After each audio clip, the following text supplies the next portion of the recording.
Let's now take a look at the hygiene factors, those bottom two levels of Maslow's hierarchy. And in order to do that, I'd like to bring in another model by Herz called the dual factor or the two-factor theory. Herz says that there are two factors that we need to consider when we look at motivation. The first is the hygiene factors and the second, the motivators. When we talk about the hygiene factors, we are talking about something that is pretty standard for all of us.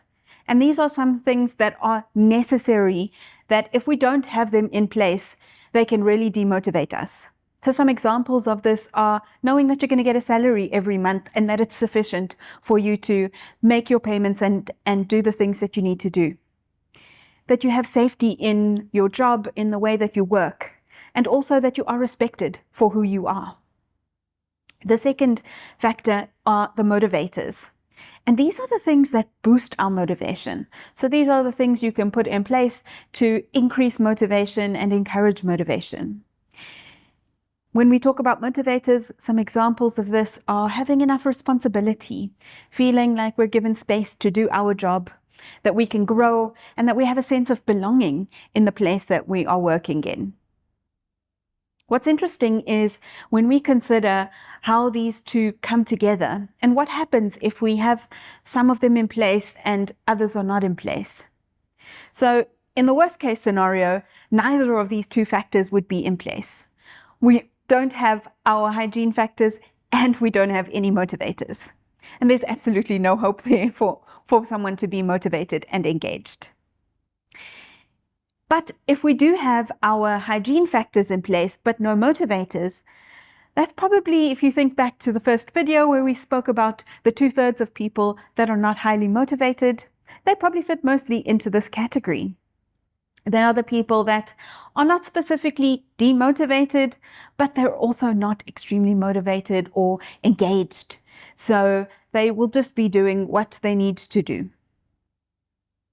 In another example, if we have no hygiene factors in place, but we have motivators in place, this can be really tricky because the hygiene factors can detract from those motivators.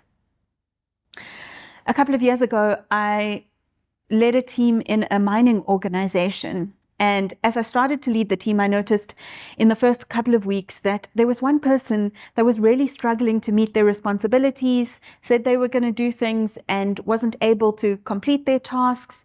And they also weren't opening up and engaging in the team. So after about 2 months, I pulled the person aside and really tried to have a conversation and unpack what was going on. And they started to open up to me and shared that they were facing a situation in their family where their parents were about to lose their family home, the home that they had grown up in. And this was really causing a lot of stress for them, upsetting so many different family structures. Where were their parents going to live? What was their responsibility? And inevitably, this was impacting their work.